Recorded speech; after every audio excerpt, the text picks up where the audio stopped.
Jim Fox was astounded by how quickly things could change. He awoke that morning feeling awful. He'd slept fitfully the night before, unsure how to tell his daughter Emily that he'd seen her boyfriend with one of her so-called girlfriends in the mall. This alone would not be an issue. But these two were really making out outside the mall. Jim was quite sure he knew his daughter well enough to realize that this knowledge would make her very upset. Jim never hesitated to tell Emily exactly what he observed. He was merely concerned about how and when to inform her. Her volleyball team was due to play in a district semifinal match in a few hours, and she needed to stay focused to perform well. Jim planned to break the terrible news to her on the way home after the match. Jim then reflected on his discussion with his supervisor that afternoon. He was summoned to an office and introduced to an elderly lumbering guy named Ralph Jenkins. Jim shook his boss's hand and kept his mouth shut as he waited to be addressed. "Jim, we recently concluded negotiating the purchase of precise buffers in Daytona Beach," his boss announced. "You've just met Ralph, the previous owner. We're commencing work at the beginning of the year, and I'd like you to oversee our maintenance team. I understand you were dissatisfied with your opportunity to advance here, but we just promoted you. You will be working with Ralph from Thanksgiving to the end of the year. He'll introduce you to everyone and catch you up. You're intimately familiar with our equipment. As a result, you'll find this easy. I have just one question. Are you ready to relocate to Daytona Beach?" The factory sale included a 2-bedroom flat owned by Ralph's company. "You can relocate your family instantly and stay there for the next year without paying rent. By then, you should be able to determine whether this is the appropriate fit for you or whether you want to buy your own property in Dayton. Before you respond, I must state that this position will result in a 25% wage boost. How long will it take to think things through? Agree?" Jim responded promptly. "My wife complained about the winters in Pennsylvania. Her greatest concern was that I would be transferred to a plant in Michigan. She'll be happy when I suggest the pay bump and Daytona Beach. She can easily relocate her workload to the nearest Home Depot. I will gladly accept this position. Then everything is decided. Why don't you use my business car to drive Ralph back to the airport, then take the rest of the day off?" the boss proposed. Jim grinned to himself as he dropped Ralph off and drove away from the airport terminal. Suddenly, everything began to look good. Emily might relocate to Daytona for her final semester of high school and forget about her loser boyfriend. Finally, everything went as planned. But then, no. Helen, Jim's wife, drove a crimson Camry, as did 10 million others, except that a driver's license-holding child backed into the front of her car when she was parked at work last week. He bent the front grille fairly badly. The majority of the plastic had simply fallen off, but a few pieces of bent metal remained. The radiator was now clearly visible. As Jim drove by, he observed a red Camry with a radiator parked in front of the Best Western Motel, just a few blocks from the airport. With his heart racing, Jim turned to the far end of the parking lot. He parked in an empty space next to the Camry. He evaluated the situation. He was a non-violent individual, but if Helen didn't have a good enough reason for parking her automobile at the motel, she was in big danger. Jim gradually calmed down, realizing he was driving a company automobile that his wife had never seen. The windows were tinted, possibly more than was permissible in the state. He decided to wait till Helen got out of her car and see who was with her. After a few minutes, he understood that simply sitting there wasn't enough. So he devised a simple idea. Helen's spare tire was still in the garage where he had left it after repairing it a few days earlier. He knew Helen would contact him to come get the spare tire if she had a flat, with a furtive look about. Jim slid out of the car, opened his jackknife, and cut the valve stem on Helen's spare tire, which was situated on the left rear. When he got into the back seat of the corporate car, the tire was already flat. Then he slouched in his seat and waited very impatiently. Half an hour later, he heard a profanity at his car window, which he lowered by half an inch. "Damn it, what do I do now? No problem, sexy lady. After a meal like the one we just had, I'll be pleased to assist you." The man responded as Jim's life crumbled around him. "I do not have a spare tire. My husband did not reinstall the wheel in the automobile after he repaired it. Helen complained because it was in her garage at home. What a worthless moron." Helen's lover grinned. "I always ensure that my wife's car is in top shape. I do not want her stuck with the kids. I now regret not going on my own, but instead accompanying you. What do we do? Let's return to our room and warm up while I call, Helen offered as the love couple returned to the motel. Jim waited for the telephone to ring. He considered how he would question Helen if she called, especially since she instructed him to transport the tire to the Don't Tell motel near the airport. The only issue with this plan was that his phone did not ring. 20 minutes later, a familiar Honda Civic drove into the parking lot and parked on the opposite side. Jim assumed he would never grow worse, but he was mistaken. His daughter Emily was offering assistance to her deceitful mother. Emily knocked on the motel door and waited a full minute until it opened. Jim couldn't understand what Emily was saying, but she turned and walked to her car, opening the trunk. She picked up the wheel and set it on the sidewalk as Helen and her boyfriend approached Frank. "Buy this for Emily. She has to play tonight and cannot be hurt or exhausted before the match begins." Helen was worried. "Thanks for your care, Mom. If you were thinking about me, you could have gotten dressed before I arrived. I need to rush to school and prepare for the match. Can you take it from here?" Emily inquired, clearly upset. "No problem," Em said. Jim had come to know Frank. "As soon as I get in the car, your mother will drop me off at Home Depot where my vehicle is parked. I will have time to watch you play tonight. I will be pulling for you. Thanks, Frank. Please do not sit too near to Mom. Dad will be present and I do not want any drama when I am playing. Do not worry. I will not damage your father." Frank laughed. "I doubt he'll ever understand what's going on. Even if he did, he wouldn't question me. He knows it won't help him." "Frank, I asked you not to talk about Jim in that way. He's my husband and Emily's father. He's a wonderful individual who deserves respect." Jim's beloved wife replied. Emily looked at her mom. "Respect? In what world would your acts be judged? Respect for him? I just want to finish school before getting divorced. I told you I loved your father, and there will be no divorce. We'll die in each other's arms," Helen insisted. "I'm afraid you're a little crazy. Dad will not allow you having boyfriends, and eventually he'll catch you with one. Just one. And Frank is not the person. We're just buddies with benefits." Helen said, "We probably won't be able to keep this up for long, so we're enjoying it while we can. I deserve some fun, after putting so much time and effort into our marriage." Dad put in the same amount of time, if not more effort. Emily remarked that he had a girlfriend. "Your father? Hardly." Helen laughed. "He is not one of those. You know how shy he is around ladies? It took him weeks to gather the nerve to ask me out. In contrast to that guy, he is a father, a good spouse and father." Emily nodded toward Frank, who was attempting to lift Helen's automobile. "Frank is a good person. He is witty, attentive, a good father, and an excellent provider. He is cheating on his wife. You mentioned that Dad is a good husband because he is faithful. Frank, however, is not. If he had considered his wife and children, he would not have entertained a married woman at a rundown motel." Emily was indignant. It was nasty and inappropriate. Helen snapped. "I am not in the mood to dispute with you about this. You need to get to school and prepare. Frank and I will be there shortly. We'll root for you." "For whatever reason, I don't feel as warm and cozy," Emily countered. "Keep him away from Dad. Frank doesn't believe it, but Dad can kick his ass." Emily got in her Honda and drove away, leaving Helen and Frank alone while he tightened the knots on the wheel. "She's not really happy for us, is she? I believe my daughter would feel the same way if she knew. That is why I do not do anything to warn her or my wife. I told you, I didn't realize she was there the day I brought you home. She should have been in school. She understands what happens. She's keeping it a secret. It will end our marriage. And she does not want that," Helen reassured. Jim sat disoriented in the back seat of the business car long after Helen had driven away.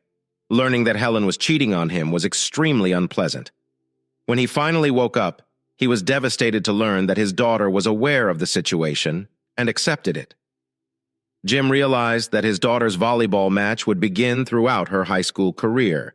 He never missed one. This must change. Jim returned to the parking lot, picked up his truck, and headed home. He had no appetite and no desire to see his wife and kid at the kitchen table. He had a few beers and attempted to plan for his future. He had to realize the absurdity of feeling on top of the world one minute, and then everything going wrong the next. He suspected Helen might not want to go to Dayton now that she had a lover. The more he reflected about it, the more unpleasant the whole scenario seemed. He was always faithful and worked hard to support his family. He did not deserve what Helen did to him. He always assumed that she appreciated their love. He therefore concluded that Helen had been abnormally amorous since Labor Day. She knew that if she kept him in a good bed, he'd be as content as a pig and never suspect anything. Unfortunately, it functioned perfectly. Jim assumed Helen was unaware that his company was buying a factory in Florida. If he had told her that his firm was relocating him, she would have believed it was to Michigan. She would never consider moving there, especially over Thanksgiving. He could go into an apartment in Florida and have time to cope with his family issues without Helen mentioning him. She could have sex with Frank every single day. He and Emily will remain in Pennsylvania while he enjoys the sunshine and surf of Florida. The more he considered it, the more he loved it. It wasn't much of a revenge, but it was a start. He had the weekend and the coming week to plan the move. He'll travel to Dayton shortly after Thanksgiving. His devoted wife and daughter would assume he was heading to Michigan, so they would not even invite him to join them. Jim felt a little better knowing he had a strategy to avoid seeing Helen and Emily anytime soon. He grabbed Dramamines and sat them down with another beer. He had learned from experience that it would take a bomb to wake him up before daylight. He walked to the master bedroom and got the clothes he'd need the next morning, then took them to the spare bedroom. He brought amenities and a razor to the second bathroom. He then shut the door to the guest room and got into bed. He worried for almost 10 minutes before falling asleep. He's at home. Emily noticed her father's pickup truck sitting in the garage. I'm curious why he didn't come to school to clap for me. I hope he isn't sick. Helen stepped ahead of Emily into the kitchen and noticed the empty beer cans on the table, implying that he had consumed the most of the 6-pack. This does not sound like Jim. I hope he is okay. I will go check on him. Helen was surprised to not find Jim in bed. She returned to the kitchen to converse with Emily. He is not in bed, he wasn't inside the garage, and he's not watching television. Where do you believe he is? There are simply a few choices, Emily answered. We can peek around the basement and laundry room. I don't think Dad knows where that is. Then my room and the guest bedroom. Finally, the two women discovered Jim asleep in the guest room. Their attempts to wake him failed since he continued to breathe heavily while gripping his pillow. I believe he has been drinking, Emily proposed. I've never seen him drink excessively before, but he certainly acts like it. I'm wondering why he missed my match and why he drinks. Let us ask him in the morning. Helen reacted by closing the bedroom door. He may not be feeling well. He sometimes sleeps here to prevent passing on the bug he has. He'll feel terrible in the morning, so don't make him feel any worse for not showing up tonight. Frank believes you play quite well, Helen added. He believes you can earn a scholarship. Why is that so difficult for you to understand? I do not care what Frank thinks, Emily asked irritably. In my opinion, he is a cheating jackass. And if I never see him again, it will be too soon. You should not think like that, Helen complained. Why can't you simply be happy for me? I like him. He makes me feel youthful and appealing. It's probably because I can't stop worrying about my father. I don't think it will be healthy for him to learn about Frank. It'll break his heart. That is why he cannot find out. I offer him as much love as he wants, so there's nothing to lose. Frank just gets more than your father can bear. Keep telling yourself this, Mom. I seriously doubt Dad would think of it that way, and if you keep the same spirit, he'll find out. But not from me, Emily stated emphatically. If you don't tell him, he won't suspect anything. I know your father. He absolutely trusts me. Helen replied as Emily turned and entered her bedroom. Jim's eyes opened at 5 a.m., and he was awake. He discreetly dressed and exited the house. He had just finished his meal at IHOP when his cell phone rang. Jim, are you all right? Helen inquired worriedly. You didn't attend Emily's match last night. I slept in the guest room and left home early Saturday morning. This does not sound like you. I get it. I simply determined to be more unpredictable and act on the spur of the moment, Jim replied before hanging up and shutting off the phone. Jim spent the entire morning at the facility, ensuring that all of his tools and belongings were loaded into the pickup truck. He'll need them in his new place as time passes. Jim found himself more capable of dealing with his predicament. He recognized that while he couldn't undo the past, he could do everything he could to have a good future. He will work in a new location, meet new people, and enjoy the nicer weather. He was resolved to make the circumstance benefit him. Jim also knew that he needed to keep his relocation to Florida a secret for the next 3 days. Thursday was Thanksgiving Day. By then, he'll be completely packed and ready to depart early in the morning. Helen and Emily will believe he is traveling to an even colder climate. He was resolved not to say anything that might give them reason to believe otherwise. It was late afternoon when Jim entered his house while washing his hands in the restroom. Helen glared at him. "Never hang up!" Helen shouted. "You missed Emily's major match, which they won. If you want to get drunk and pass out in the guest room, sneak out early to avoid me and hang up when I call out of concern. I presume you're expecting me to prepare dinner right now. In my opinion, you could die from starvation." 2 days ago, Jim would have felt bad and apologized to Helen. He recognized that her rage had no meaning for him. What difference does it make to him whether she is happy or not? He simply nodded before walking out the door. 10 minutes later, he was ordering ribs at a nearby sports pub. Jim was shocked that he could still enjoy life. He sipped a couple drinks and discussed sports with the other patrons. He arrived home around 11 p.m. Helen and Emily were seated in the living room watching an old film. "So you've decided to grace us with your presence?" Helen asked cynically. "Don't expect to sleep in my bed until you apologize to Emily and me for acting like an idiot."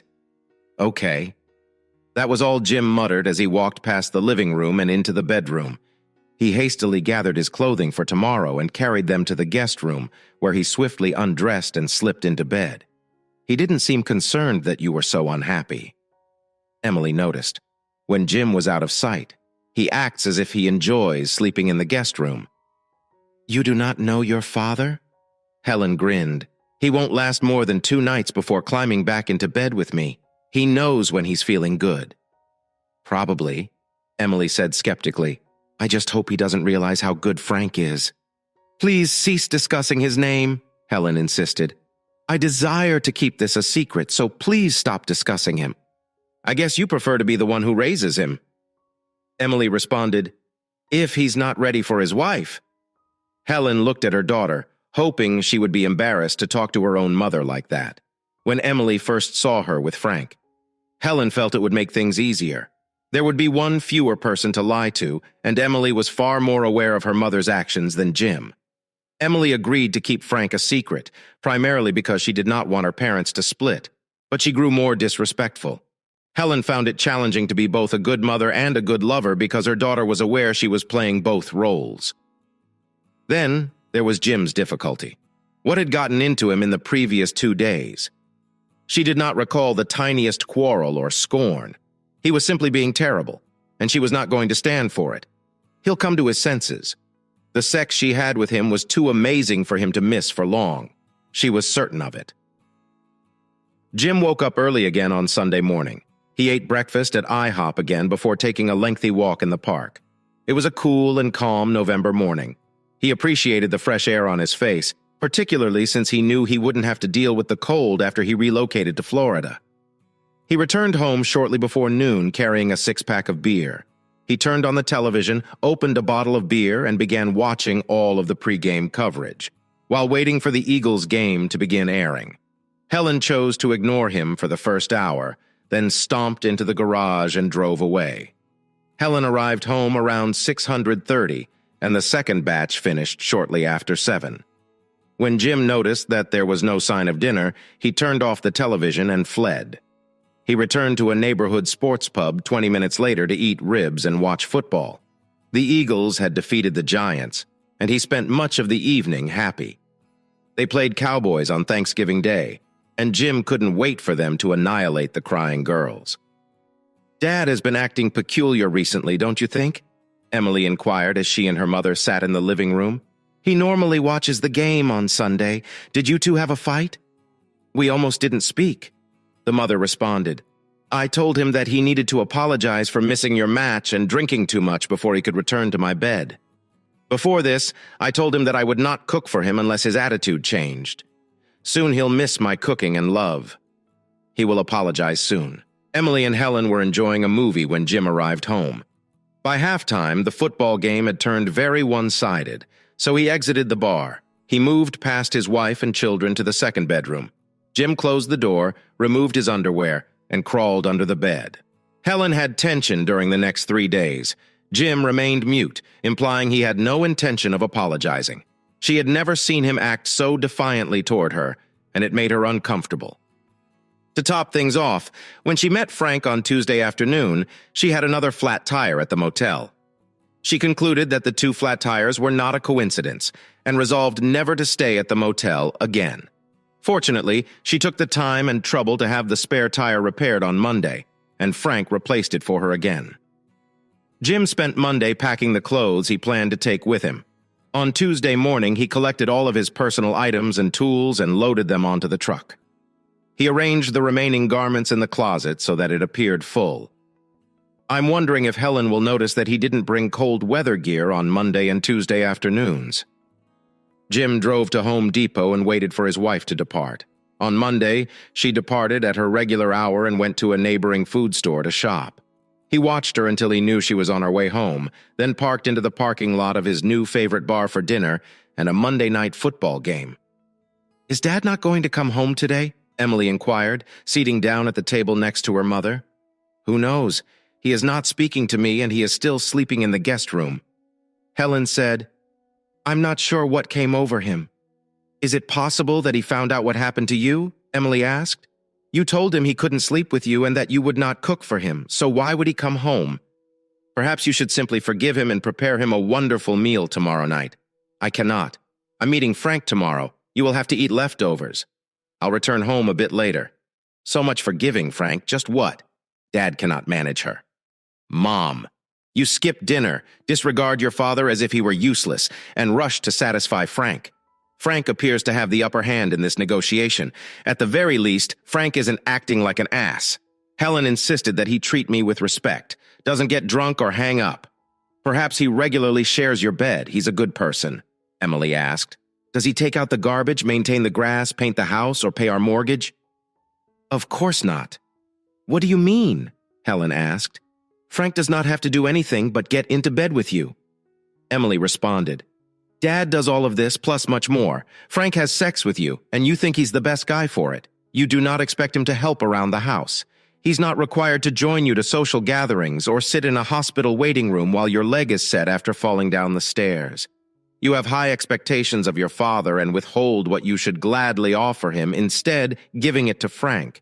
And he has done nothing to deserve it other than comment on how attractive you are. Your behavior is unacceptable," Helen snapped. "I'm your mother, and I hope you'll show me some respect. And Dad expects you to respect him and be loyal to him, but this does not happen." Emily opposed strongly. Respect can be gained rather than demanded on that particular evening. Emily halted her father as he moved through the living room to the stairs. "Our district championship game is tomorrow in the state gym. We are playing at 4. Do you believe you can do it? I will examine my schedule to see what I can accomplish," Jim responded invasively before proceeding up the steps. Emily whined, "I think he's angry with me too. I haven't done anything to make him furious, but he doesn't seem to care what I have to say. I'm telling you, he's in a strange mood." Helen comforted her that he is dissatisfied about something, but lacks the verbal abilities to express it. "He'll attend the game tomorrow. Look, his truck is in the garage." Emily sobbed the following evening. "He may attend my match, he simply didn't want to. Why is he upset at me?" "That is a perfectly sensible question," Helen agreed sadly while listening to her daughter wail.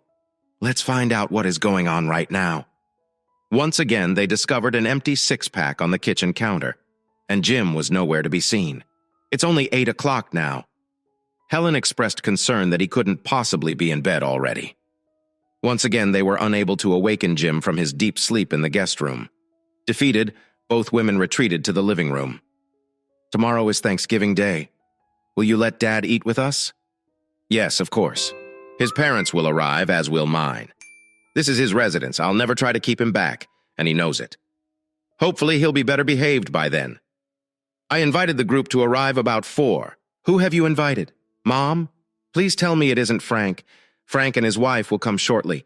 I believe he and Jim will get along well. They both enjoy football and hunting. They have much in common." Helen reasoned, "The problem is that one of the things they share is you." Emily mentioned that spouses normally don't want to share this with their hunting mates or football fans. "You are displaying traditional signals of guilt and unconsciously desire to be caught. This is a very awful concept. I just think they'll get along fantastically. Jim needs more pals. Frank will help him. You really have lost your mind. There's no way those two in the same room could be any good, Emily insisted. We will see, Helen responded. I believe a surprise awaiting you. Jim woke up early on Thanksgiving morning. He drove to a tiny cafe open until noon and ate a leisurely breakfast. He returned to the residence about 9 a.m. His senses were assailed by the aromas of turkey, potatoes, gravy, pie, and a variety of other cooked items. We'll sit down at the table at noon, Helen announced. Our folks will arrive shortly before that. Do you want something to drink? Jim shook his head, entered the living room, sat down, and switched on the television. He knew Helen was attempting to extend an olive branch, but he was no longer interested in what she had to say. He greeted her parents pleasantly when they arrived. They were polite and always treated Jim well. A few minutes later, his parents came. I have an announcement to make. Jim made the announcement while the family handed food around the table. I am being transferred to another plan within the firm. I am leaving tomorrow a.m. The effort will last at least until spring, possibly longer. Helen was stunned. Why didn't he mention it earlier? She could never go that quickly. And if so, would she accept to relocate to Michigan? Perhaps this was why Jim had been acting strangely during the last week. He knew Helen would never agree to quit her work and freeze her ass off. This is quite unexpected, Helen's mother commented. Helen never mentioned it. Will she join you, or will you wait to see how serious it is? I'll go alone, Jim responded. It would be unfair to expect Emily to change schools and Helen to leave her job.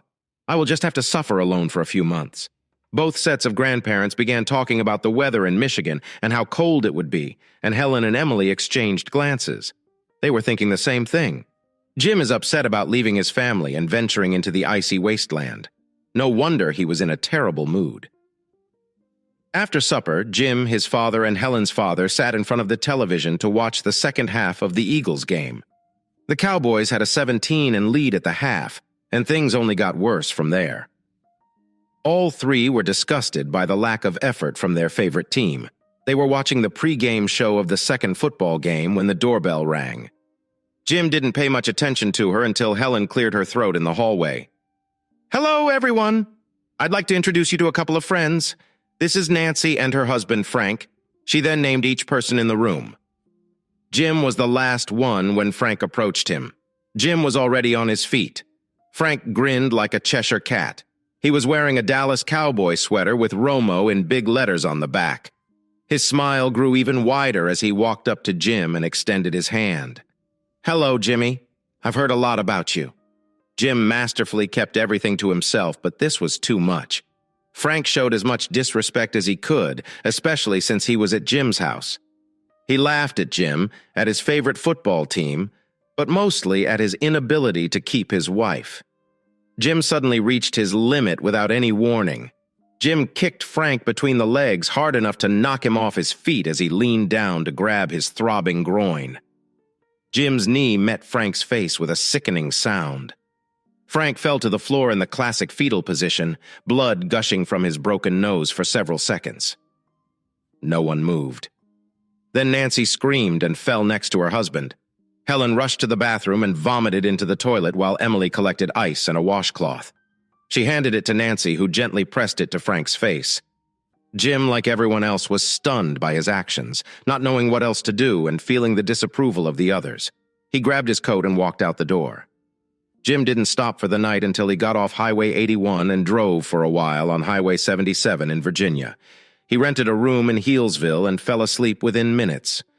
When he woke up in the morning, he turned on the phone again. The mailbox was full, which didn't surprise him. He listened to several messages before deciding to delete them all. His mother, Helen, and Emily all called, demanding to know where he was and what he thought he was doing. Jim decided to stick to his schedule and drove the car south on Highway 77. As he drove, he kept replaying the events of the previous day in his head. That idiot Frank asked for it. But what will be the consequences? Will the highway patrol stop him and arrest him? Was he going to lose his job before he even got to Dayton? Would Helen divorce him now? He realized that he had to listen to his messages to understand the situation. He decided to leave the phone on but not answer it. He will check the messages once the caller hangs up. His cell phone rang after less than 30 minutes. He verified the ID and realized it was Helen. He waited a few minutes, then checked his texts. Jim, call me. I understand that the transfer has disturbed you immensely, but you must pull yourself together. Frank will be all right, but his nose requires surgery. He refuses to press charges. Please give me a call. Jim rode the entire morning and afternoon. He arrived at the flat at 5 p.m. As promised, there was a safe connected to the outdoor faucet. He received the code by email a few days ago. He was able to open the box, retrieve the front door key, and enter. When he unpacked his clothes and personal items, it was well after 7 o'clock. He parked the truck in the garage, made his bed, and went to sleep. He had 2 days off before starting work, as it was Friday evening. During the relocation, he observed a few small issues with the apartment, so he decided Saturday would be a good day to improve its condition. Jim became concerned that Helen would phone him at work, find out about the day and plant, and then decide to join him. This was the last thing he wanted, so he decided to call her on Saturday morning. Hello? Hi, Helen, this is Jim. Where in the hell are you? We called you throughout the night. The phone was switched off. What exactly is wrong with you? Frank sustained a cracked nose and a minor concussion. All because he is rooting for a different football team. Are you a crazy person? When is it going to be? Jim hit the end button, turned off his phone, and started writing a list of everything he would need at the neighborhood store. He returned to the flat an hour later, carrying a front door lock, an air conditioner filter, cleaning materials, and a 30-pack of beer. At midday, he called Emily on her cell phone. Hi, Dad. I'm delighted you phoned.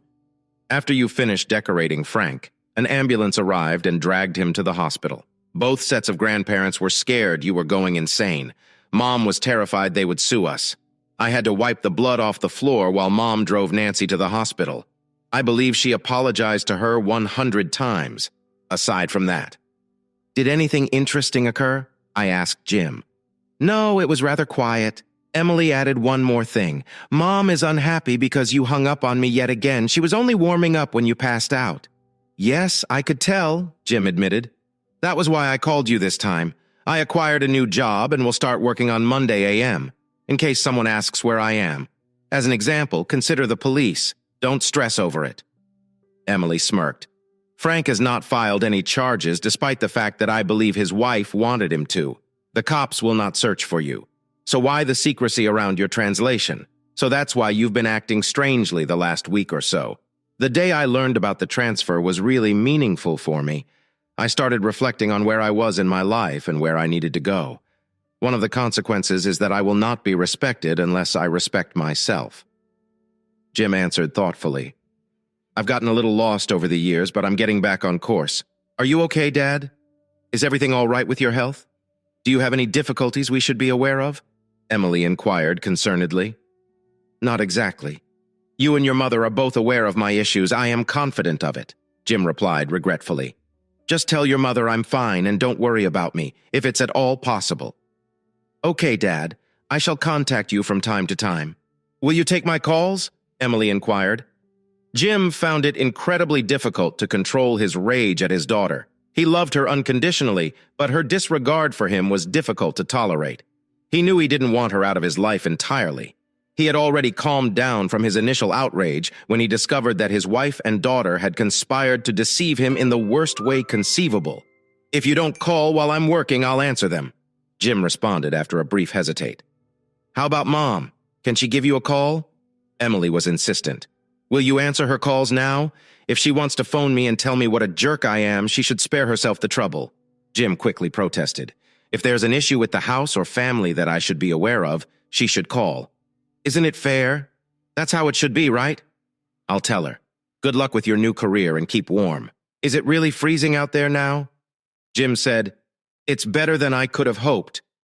Do not worry about the weather. I'll be all right here. Goodbye. Helen immediately started asking questions once Emily placed the phone in her lap. What did he say? He apologized. Is he frightened to go home? What exactly did he say about me? He appears to be unafraid of anything. He stated that no one would respect him unless I respected myself. That's why he let Frank down and keeps hanging up.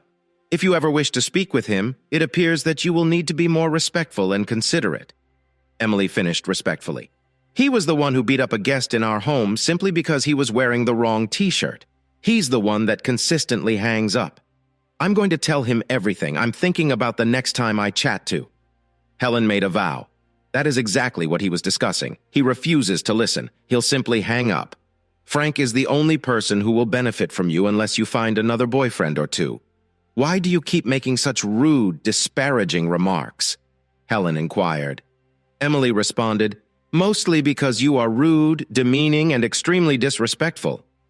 Frank beamed wildly at Dad. I understand it wasn't just the Cowboys who defeated the Eagles. He laughed at Dad because he had sex with his wife. This is enough to drive a regular person insane. But Jim knows nothing about Frank or myself, so he couldn't tell Frank was hinting. Helen disagreed. He knew for certain that Frank was acting like a complete imbecile, so he put him in his place. When you visit someone's residence, you should not mock or disrespect him. Any man would be enraged, even if he had no idea that his wife was this guy's mistress. Helen yelled, I'm not going to listen to that kind of talk anymore. You live under my roof, and you will treat me with the respect I deserve, whether you believe I deserve it or not. On Wednesday evening, Jim was relaxing by the pool when his phone rang. He looked at it, recognized Helen, and left it on voicemail. He returned a few minutes later to check the message. Jim, I know you are checking on my calls. Please call me back. We need to make some decisions about the house. Who will shovel the driveway when it snows? Is it worthwhile to sign an agreement for the delivery of fuel oil? Which company will we use? Please give me a call. Jim intently listened to the message. He didn't see any animosity, so he decided to contact Helen back. She had several crucial inquiries.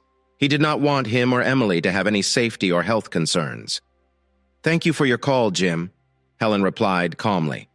I'm concerned about the things you usually do around the house now that the snow has arrived. Could you tell me what I should do? I will sit down, prepare a complete list, and submit it to you via email. Jim pledged. I should have thought about it. Helen asked if you were going home for Christmas. Mom and Dad asked us over for Christmas dinner. Your folks would like to see us on Christmas Eve. They are continually asking whether I can talk to you. It's awkward to tell them no. They claim you don't return their calls either. I do not know what my schedule will be. If at all possible, I'll be home. That is something you can tell them. You can also explain that I will begin answering their calls after they begin to speak with me politely. Every communication I get, even from my mother, is threatening and nasty. This is not something I need. Jim was insistent. Okay, let me tell them. However, I doubt it will be of much benefit. They weren't pleased with how you treated Frank or how you disappeared afterward. Helen answered cautiously. So there's no need for me to visit for Christmas, is there? I will not let your parents or even my parents treat me as the public enemy number one. If they want me there because they like my company, that's one thing. I'm not interested in showing up just to hear how horrible I am. Jim said, You can still go home. Helen sobbed, surprising Jim. Emily and I will be delighted to see you and will refrain from making dumb comments, if we can prevent it. Do you miss making love to me? So here it is. Jim didn't want to have sex with Helen. Hearing her and Frank together very much ended those feelings. He considered how to effectively answer. He might have made things up because he hasn't slept with Helen since learning about Frank. I've always liked making love.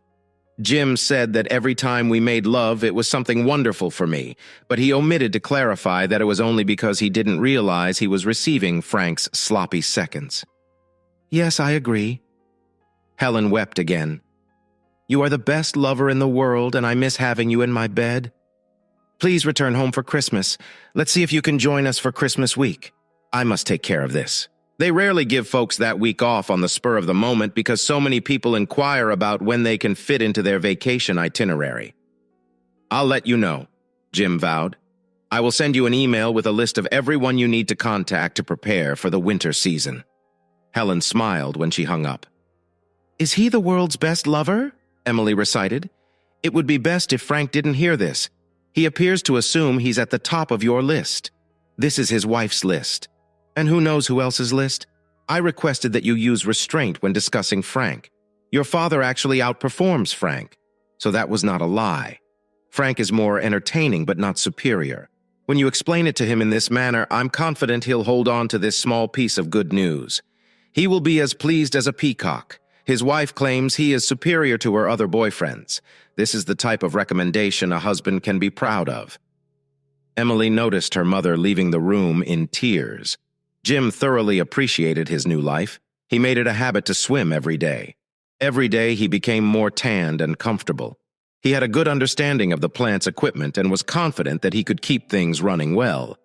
The only thing that astonished him was the number of widows, divorcees, and single ladies who lived in his condominium. Everyone, without exception, seems to relish his presence. Once it was discovered that he could use tools. He was always in demand. This didn't bother him because the ladies always baked something for him to take home, prepared a meal for him, or left a bottle of wine or 6 packs of beer at his door. Helen was urging him to travel home for the holidays just a few days before Christmas. Jim had just finished mending Mrs. Struthers' closet door when he turned around to see her naked near the bed. "Jim, I would want to thank you for your kindness."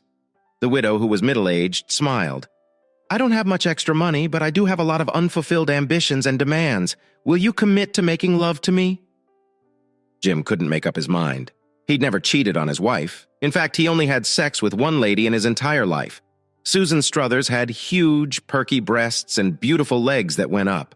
She was a highly desirable woman, and not just because of her age. "Susan, I need to figure something out in my marriage. I'll have a better notion of where I will be after Christmas. Never have I cheated on my wife. But she might no longer be my wife. In any event, I'll either ask you if the proposal is still valid after the holiday, or I'll reconcile with my wife. I must acknowledge that the odds of reconciliation are limited right now." "I understand," the widow said, slinging her robe over her shoulders. "That stupid bitch didn't realize what a diamond she was and cheated on you, didn't she? I'll be here, and the offer will be available after the holidays. You know, I'm not the only lady here with unmet needs, right? All of the girls like you. You are always a gentleman, always courteous and helpful, and we're all aware that we can trust you. If you decide to end the marriage, there will be plenty of ladies eager to console," Susan Struther prophesied. Jim called Helen to say he'd attempt to be home on Christmas Eve. He was astounded by how happy she appeared. He knew he missed Helen and Emily, and he owed it to both them and himself to find a solution. With this in mind, he set out northward, 3 days till Christmas. On the first day, he drove halfway. So he had time to shop on the second day and would still arrive home in the evening before Christmas Eve. He even agreed to pay a visit to his parents for Christmas Eve dinner. If they became too dissatisfied, he would simply depart. It was 9 a.m. when he pulled out into his street and noticed a large number of cars parked in his driveway. Jim recognized a few of them. Helen was organizing her customary informal holiday dinner for her pals at Home Depot. As he neared the front door, he could see into the kitchen, where big as life was fucking jerk Frank, who didn't want to have anything to do with him and ruin the festive spirit. Jim moved around the rear of the home, opening the basement entrance. He could stay there till the party ended and Frank went. He was dozing on an old sofa he had stolen several years prior. He awoke about 2 hours after falling asleep. He listened, but couldn't hear the sounds coming from above. He returned to the yard and had a look around. There was just one odd machine remained. Jim returned to the front door, curious who it belonged to. He looked into the kitchen again, but Helen was already with Frank. He kissed her and massaged her left breast. Jim felt his old wrath return. He restrained himself from storming in and attacking Frank. He got away with it once, but he is unlikely to do so again. He decided to sneak upstairs and catch the two lovers in action. Then he'll take a couple shots with his phone and tell her to go to hell before returning to Florida. It appeared to be a solid strategy, but it did not work out. Jim entered the house and climbed the stairs undetected. He snuck into the guest room and waited. I'm turning out the lights and opening the door gently. Helen walked upstairs and into the master bedroom about 20 minutes later. Jim became alarmed when he heard the shower turn on. The bitch planned to shower and get ready for her lover. Jim realized this as Frank was still walking downstairs. He stepped out into the hallway and turned off the bedside lamp before returning to the guest room. When Frank was about a third of the way up, Jim reached out and turned off the light in the hallway. He knew from experience that the second floor would be very dark, but in the dim light from the street, he could see the silhouette of anyone coming up the stairs. Frank muttered something when the lights turned off, but I continued up the stairs. Jim stepped out of the bedroom and stood at the top of the stairs watching Frank approach. Jim kicked Frank with his right foot when he only had 3 steps left. He felt his heel against Frank's jaw. Jim was taken aback by the man's sudden return. In the dim light, he could see Frank sliding down the stairs in a straight line, like a bobsledder. He landed on the bottom step of the stairs and fell into the center of the living room due to inertia. He did not move once he arrived. Jim could hear the water running in the shower and knew Helen didn't hear the sounds the man made as he jumped upside down. Jim reflected again as his rage subsided. If Frank dies, he'll be in big trouble.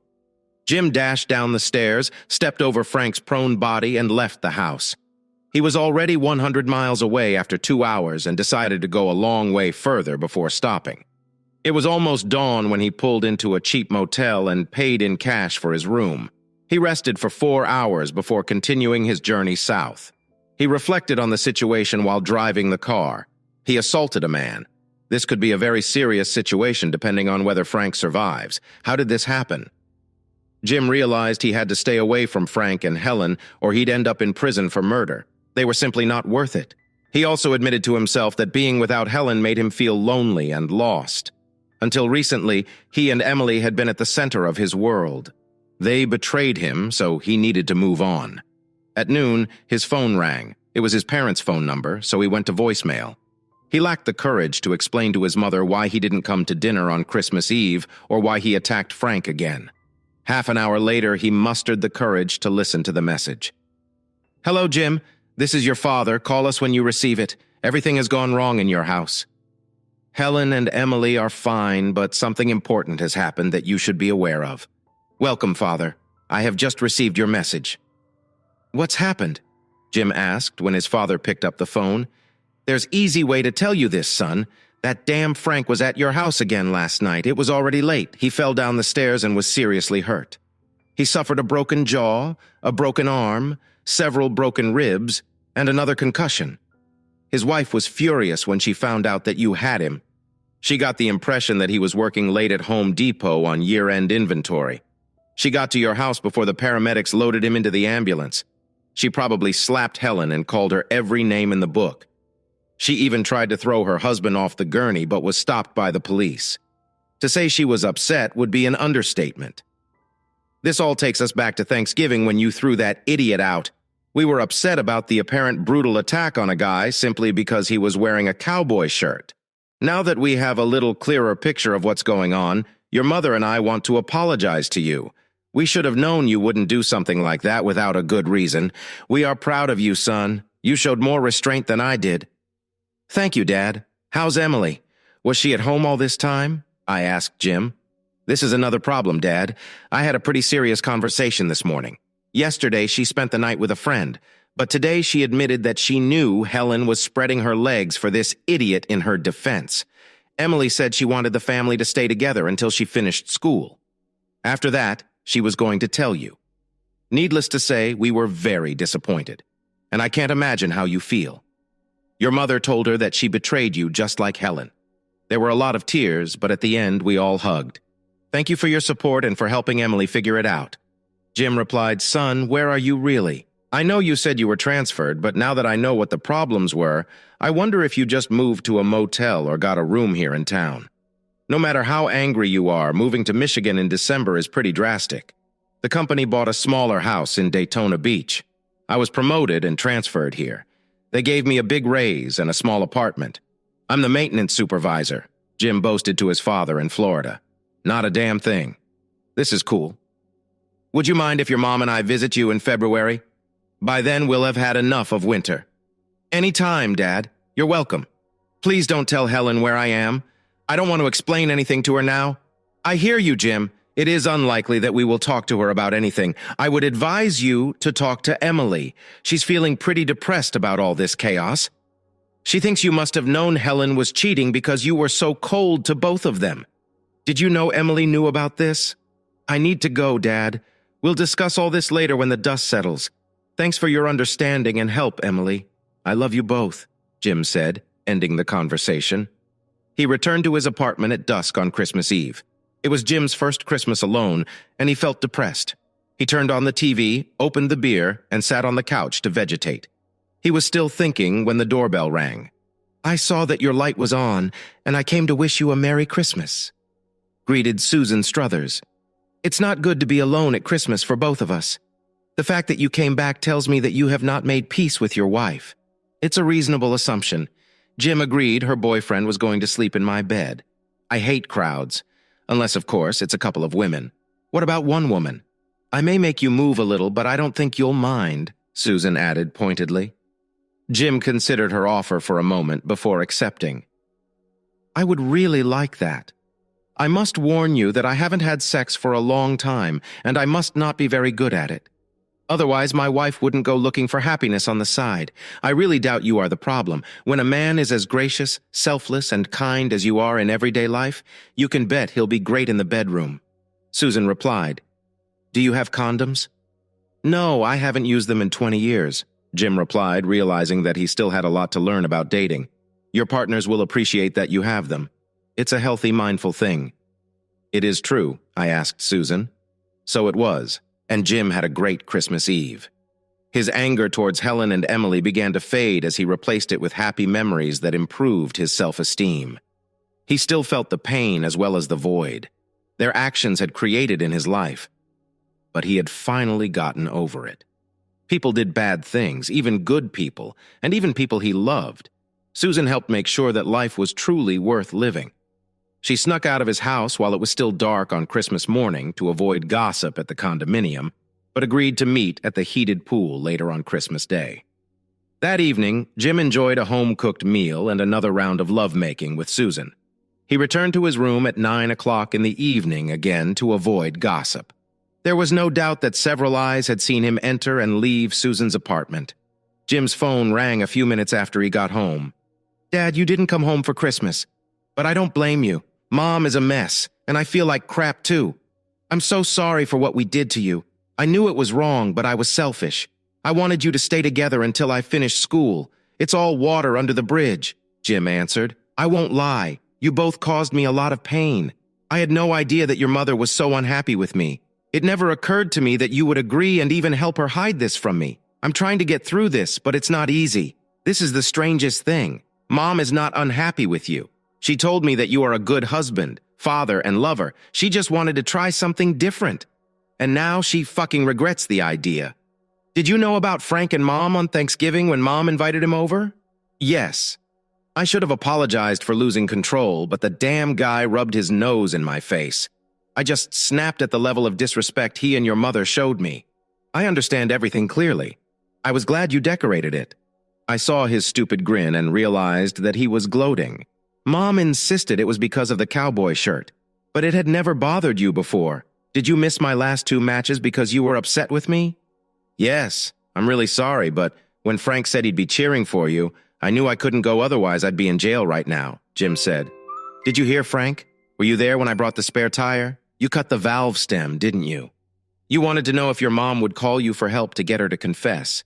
Instead, I found myself in the thick of things. I'm so sorry, Dad.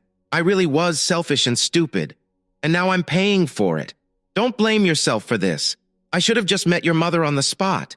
But I discovered that I have anger issues. I would probably send them both to the hospital." "I doubt it, Dad," Emily replied. "You're just not the type to hurt a woman, especially your wife. Frank is a completely different story. Grandpa told you that Frank fell down our stairs last night. He is pretty damaged, but is expected to make a full recovery, although it will take some time. Guess what? I found in the basement, it was the new laptop. You must have left me for Thanksgiving. This was planned ahead. Thanks very much. I'll use it a lot, especially when I go to college next year," Emily promised. "I'm glad you liked it," Jim replied, realizing that he had forgotten about the gifts that he had put on the sofa in the basement. "Did you also find one for your mother?" She cried like a child when she saw the pearls. It was a nice gift, and it really made her feel even worse about the way she treated you. Funny thing is, I didn't see these gifts until a few days before Christmas when I was in the basement looking for new Christmas tree lights. Thank you for being such a good father for so many years. I'm just beginning to appreciate you." "As I should," Emily admitted with a slight sob. "Don't be upset. When I was your age, I thought my parents were dumber than a box of rocks. They really learned a lot over the next few years." Jim chuckled. "I just want you to be happy and have a wonderful life. Do not worry about me. I'll be okay. I love you, Dad. Maybe I'll even find a way to get to Michigan to visit you this winter." Emily made a suggestion. "I didn't tell the whole truth about my transfer. The company bought a small house in Daytona Beach. This is where I live now. If you want to visit me, I have a spare bedroom. There's a pool right outside my door, and the ocean is a couple blocks away. Are you joking me? If my mother and I knew about this, we would go with you. I guess you didn't really want us, did you? We didn't deserve to be with you after all the pain we caused. I don't blame you for not telling us. We lied to you every day. So you had the right not to tell the whole truth, at least once. This will really push Mom over the edge. You don't have to tell her anything, although it's no longer a secret. I'll email her my address so we can negotiate the divorce by mail, and I won't have to go back there." Jim reasoned, "I was afraid to ask about this. Are you going to divorce your mom? I get everything, and don't blame you at all. I warned her when she dated that clown, but she believed you'd never know. I just wish things had turned out differently. Good night, Dad. I'll probably try to come visit." "Cool. Good night and Merry Christmas." Emily had just put her phone back in her pocket when her mother came the room. "Did I understand correctly that your father is not actually in Michigan?" "Then where is he? And why did he lie to us?" "He's at his company's newly acquired plant in Daytona Beach," Emily replied. "He didn't lie to us. He said that he was being transferred to another plant, and so it was. We didn't know they had one in Dayton, so we assumed it was in Michigan. He didn't tell us because he was there. When you called me to bring the spare tire to the motel, he heard the entire conversation and knew who you were in the cheap room with. He didn't feel obligated to take us into account. Why didn't he say anything then? Was he afraid of Frank?" Helen inquired. "Afraid of Frank? What the hell is wrong with you?" Emily inquired. He wiped the floor with Frank's ass. "Frank is no match for his father, either in a fight or in raising a family. You are always trying to find flaws or weaknesses in him in order to justify the unforgivable. I would strongly advise you not to treat your next husband the same way you treat your father." "Next husband?" "What did your father tell you?" asked the alarmed Helen. "It's hard to believe, but he's had enough of your deception and lies. He feels that divorce is the next step. I told you he'll do it when he finds out. I don't want a divorce. I don't like Frank. I don't even like him. None of this would have happened if he hadn't fallen down the stairs." Helen whined. "Didn't you listen? You were doomed the day I delivered your spare tire to the motel. Dad was there, saw and heard everything. He knows how much we disrespected him. He knows you lied. He knows you cheated. And he knew it when he hit Frank on Thanksgiving. By that time, you were already a divorced walking woman. Frank is not to blame for anything. He is yours. He made the porridge himself. Maybe now that his wife is divorcing him, you two can be together." Emily made a suggestion. "I don't need this donkey. I want Jim to come back," Helen sobbed. The next day was even worse for Helen. Emily called her father to explain the new problem. Mom received a letter from the state health department. Her boyfriend took a blood test while he was in the hospital, and he has a sexually transmitted disease. Mom must get tested and also tell them about everyone she has had sex with. You're on her list. Although I'm not sure how far down you are, you will receive a letter very soon. Wow, I probably should have seen this coming. I'll make an appointment today. Thank you for letting me know right away. I appreciate the care and attention. This is the kind of treatment a man should expect from his daughter. I got lost for a while, but now I'm back on the right track. Take care of yourself, Dad." Jim arranged for an immediate examination. He had to give Susan credit for being smart enough to prevent the spread of any STD. Helen might have passed on to him on his way home from work, bought a bunch of different types of condoms. When he got home, he took out a large bowl and almost filled it with condoms. He placed the bowl on the bedside table. He promised himself that he would never cause any sweet lady to contract a disgusting disease that was so easily preventable. As time went by, Jim received the results of his blood test and was pleased to learn that he was not sick. Jim's free time was filled with requests from the condominium women to do housework. He became more and more in demand. One evening, when he mentioned this to Susan, she admitted that she had mentioned to two girls that he was very capable in bed. They were sworn to secrecy, but she admitted they may have let it slip. In the company of women, most of whom were unmarried, for whatever reason, the ladies liked him. Jim found himself regularly stopping by the drugstore to refill his condom bowl. Without exception, all the ladies who entered his bedroom rummaged through the basin, looking at the condoms before choosing one or two. They all seemed pleased that he was so concerned about his and their health. It just added to his legend. One afternoon, shortly before Easter, Jim opened the door and saw Emily with a small suitcase. Before he could speak, she threw herself into his arms and hugged him tightly. "I'm so sorry, Dad. Please forgive me and let me stay with you for a few days. But I will leave if you want. I'm just surprised to see you at my door. Come on, I'll show you the room," Jim suggested. "You're always welcome here. You look quite grown up." "I told you, I finally filled in the right spots." Emily laughed, turning around so Jim could admire her from all angles. "I wear the same bra size as my mother, although now it probably fits me better. Mom is getting pretty thin. I hitched a ride with the Shears. They're headed to Orlando, but they were kind enough to drop me off here." Emily spoke. "I guess I knew that you would let me stay. It's spring break, and I'll only stay here for 4 days before they pull me back into the snow and cold. This place is pretty good. I guess you like living here. It's not as big as our house, but it has everything I need, including a heated pool right outside the door," Jim agreed, watching Emily look about the place. "Wow, looks like you're receiving everything you need." Emily laughed when she saw a dish of condoms in his bedroom. "Well done, Dad. You deserve a little joy after everything that's happened. I will not annoy you. I'll just sit by the pool and soak up the sun while you're at work." "What is that? Orange ball in the sky." I seem to remember seeing him at some point. "Like the 4th of July 2 years ago tomorrow evening when I returned from work, we shall go to supper. There are a number of wonderful places to dine here, especially if you enjoy beer and ribs or steak or seafood." Jim said, "I'll take you to one of the locations where the guys from work hang out so they can see how gorgeous my daughter is." The next evening, Jim and Emily sat at the rib joint and had a good time. "Why did you forgive me, Dad? I don't know if I would do this if I were you. It was a terrible mistake on my part to assist your mother in her infidelity. I resent myself for doing this, and I sincerely apologize. I will give a brief response." Jim responded, "I'm much happier with you than when you weren't there. In this regard, I am selfish. It makes me happier and has now become one of my life goals. I'm delighted that you think so. I hope you're always glad I'm around," Emily stated sincerely. "We were always close, and I hated myself when I realized I had pushed you away. Is there any chance you will ever forgive your mother? She's not doing well without you. She has lost weight and rarely goes out.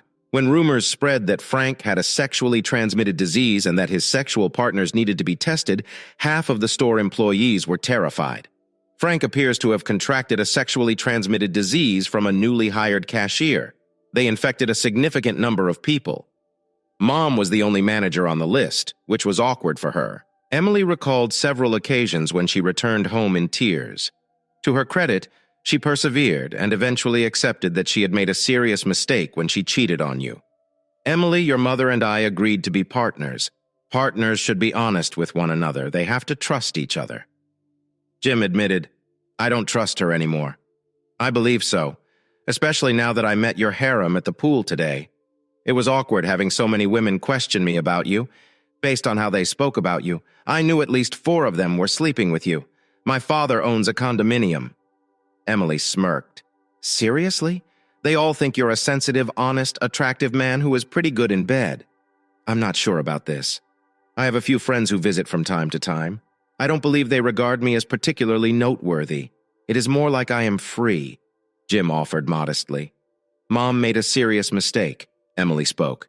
"Can I come as soon as I finish school and look for a summer job here? I'm considering attending college here if it's close by. Can I stay with you? Can I spend weekends and holidays with you if it is too far away to commute to work? My mother and I don't get along well. We're no longer close."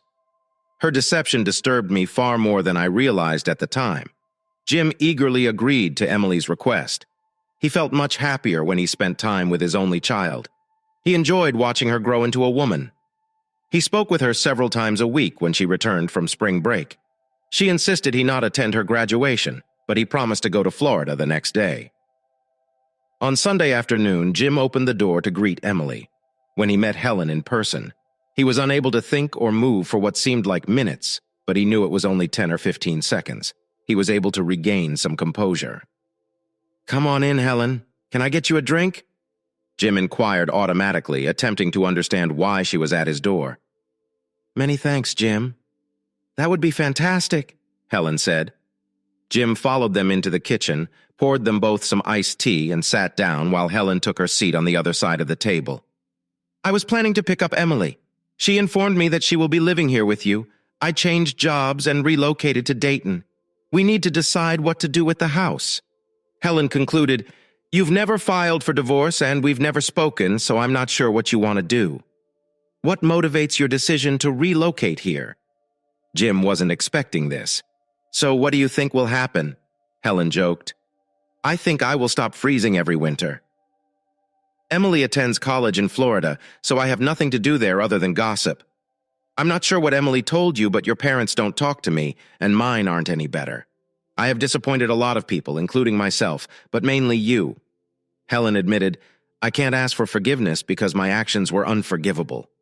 I'm looking for a fresh start where people won't make fun of me for having a pop and stuff like that. By the way, I'm glad I didn't pass this on to you. I believe you had stopped having sex with me by the time Frank gave me that gift. I am responsible for what occurred to us. I tried to place the blame on you. Then there's Frank, the girl who infected him, even the man who created the letter. Frank went down. I realized it was all on me. I ruined my life and attempted to ruin yours. If you hadn't found out, you would have appreciated Frank's small gift for me. I have come to regret what I did. I'm not sure how I thought it seemed normal at the time, as if I was entitled to a little fling. I even brought Emily into this, and I'll never forgive myself for it. I almost ruined her relationship with her father because I was a selfish brat. I kept telling myself that Frank was an ass and that this was going to end badly." Helen admitted, "But I didn't listen. I'm so glad you welcomed her back into your life. Your love and approval are extremely important to her. This meant a lot to me before I lost my way. Now that I don't have it, I'd do anything to get it back. I believe we should make a list of things to sell and split the proceeds. I thought you had filed for divorce. Isn't Frank currently single?" Jim posed a pointed question. "I heard that's true, but I don't give a damn about that jerk, if that's what you mean. I'm a stupid bitch, but not enough to get Frank to divorce me," Helen replied. "I thought you had divorced me already. I have given you several reasons." Jim said, "I think I'm happy with what I'm doing here. You know how much I despise change, and divorce can be particularly disruptive. We should talk about this now, don't we?" "I suppose so. If you prefer, I would like to remain married. However, my previous actions contradict this assertion. I know you're too good a man to stay with a lying, cheating wife. I had known it all along. But I reminded myself, you'll never know." "Where are you going to stay today?" I asked Jim. "We've got some time. We can talk about the house sale and everything else we have going on in the next week or two. I'm going to look for a motel when I leave here. I noticed something close to Highway 95 there. It's relatively close to Home Depot. Helen said she would start working there in a week. Emily went grocery shopping to give us some time to talk, but she'll be back soon, and I need to leave. Emily's room includes 2 single beds. Jim suggested you stay there if she doesn't mind. Will this not make you uncomfortable?" Helen acknowledged that I am not her favorite person right now, deservedly. "I will be fine if Emily does not mind. We'll ask her when she arrives," Jim replied. Emily didn't mind sharing a room with her mother for a while. Over the next few days, the three began to revert to the habits they had shared for years. Jim stayed away from the pool and the other ladies while Helen was living with him. He did not want to hurt her. Several women come to the pool and ask when I'll be leaving. Helen started one evening after Emily left for a concert. They always talk about your large bowl of condoms and which ones they prefer. It's quite amusing when you think about it. They did everything but tell me that I ruined their sex life. Have you made 4 women happy, Jim? I am very impressed. It's a shame I didn't leave an impression on you before meeting Frank." Jim lost his cool. "I will not apologize for pleasing these women. None of them are married, and they are aware that I do not make any commitments. I try to give them as much pleasure as possible, and they enjoy it." "How about some fun with me?" Helen inquired. "My offer is unconditional. I just feel like I owe you a lot for taking such good care of me after what I did to you." Jim insisted that I wasn't the same guy he remembered. "I tend to be more demanding and assertive. I tell these women what I want, and they appear to enjoy it. I never let them stay longer than one night at a time. So stay with me for one night. I am capable of handling anything you may propose. I will feel better for what I did, and I will do everything possible to make you feel even better." Helen made a vow. Jim reflected on her words for a few minutes before making a decision. 10 minutes later, they were naked on his bed. "My God." Helen exhaled, hoping to catch our breath. "That was incredible. You have learned a few new tricks. Many thanks, Jim." Helen was moving her clothes from Jim's room to Emily's when she heard Emily's voice. "You guys have made enough noise. I'm glad you are finished so I can get some sleep." Helen stayed with Emily and Jim during the summer. She slept on Emily's second bed and paid frequent visits to Jim. She frequently told Jim that he was the only man she would ever have. Jim simply nodded his agreement. After the first night, Jim noticed Helen frequently counting the condoms in the bowl. He realized she was trying to give him everything she had, preventing him from serving the other ladies in the building. Helen disliked the fact that her shift ended at 10 p.m. and Jim came home at 5 at least twice a week. She would come home to find fresh sheets on his bed and a couple of condoms, as she had to leave for work at 2 p.m. She spent the majority of her mornings by the pool. The other ladies were not mean to her. It was clear that they were all aware that her marriage was on the verge of collapse and that she was the one who had caused the damage by cheating. Helen knew that when one of the ladies made a remark or asked a question, it would be her cue. Helen.